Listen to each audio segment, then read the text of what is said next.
రాత్రంతా దంచినా అదే కూలి అన్న సామెత చాలా రోజులుగా ఉన్నదే.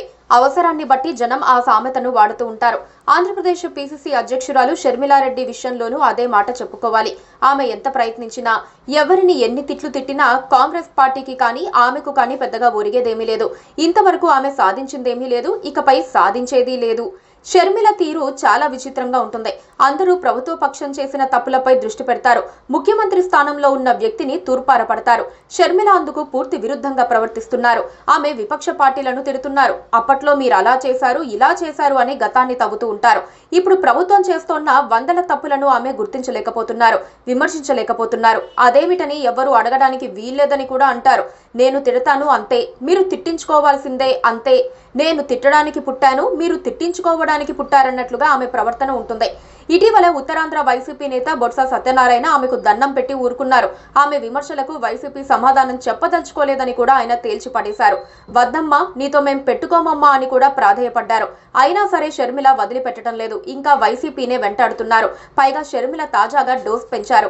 వైసీపీ నాయకులు గత 5 ఏళ్లు పాలనను పక్కన పెట్టి ప్రజాధనాన్ని, వారి ఆస్తులను కూడా పందికొక్కుల్లా దోచుకు తిన్నారని తీవ్ర వ్యాఖ్యలు చేశారు. వైసీపీ పాలనలో ప్రజలకు రక్షణ కూడా లేకుండా పోయిందన్నారు. అందుకే ప్రజలు చీకొట్టి 11 స్థానాలకే పరిమితం చేశారని షర్మిల నిప్పులు చెరిగారు. ప్రజలు తమను ఉద్ధరిస్తారని అధికారం ఇస్తే తాడేపల్లి ప్యాలెస్ కే పరిమితమయ్యిందెవరో ప్రజలకు తెలుసునని చెప్పారు. తాము ప్రజలకు చేరువ కావటం లేదని, కేవలం సోషల్ మీడియాలో ఏదో వ్యాఖ్యలు చేస్తే స్పందించేది లేదన్న మాజీ మంత్రి బొత్స సత్యనారాయణ వ్యాఖ్యలను ఆమె ఖండించారు. తాము ప్రజల కోసం ప్రతి నెల పోరాటాలు చేస్తున్నామని, ప్రతి జిల్లాలోనూ తమ పార్టీ నాయకులు నిరసనలు వ్యక్తం చేస్తున్నారని చెప్పారు. కాంగ్రెస్ పార్టీ ఏం చేస్తున్నదన్నది ముఖ్యం కాదు, ఆ పార్టీ పనులను జనం ఎంతగా రికగ్నైజ్ చేస్తున్నారన్నది ప్రధానం. పార్టీని ఇకనైనా జనంలోకి తీసుకెళ్తారా అన్నది అంతకంటే ముఖ్యం.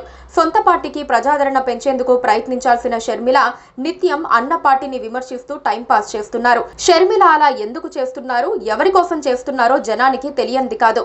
వైసీపీ వాళ్ళు అర్థం చేసుకోలేనిది కాదు. ఆమెను ఎవరు నడిపిస్తున్నారో కూడా వైసీపీకి బాగానే అర్థమైంది. అయినా సరే వాళ్ళు సంయమనం పాటిస్తున్నారు. జగన్ చెల్లెలు అన్న సాఫ్ట్ కార్నర్ వారిలో ఉంది. ఆ ఒక్క విషయాన్ని షర్మిల అర్థం చేసుకుంటే బాగుంటుందేమో. Please subscribe to KTV Telugu. KTV Telugu. KTV Telugu channel.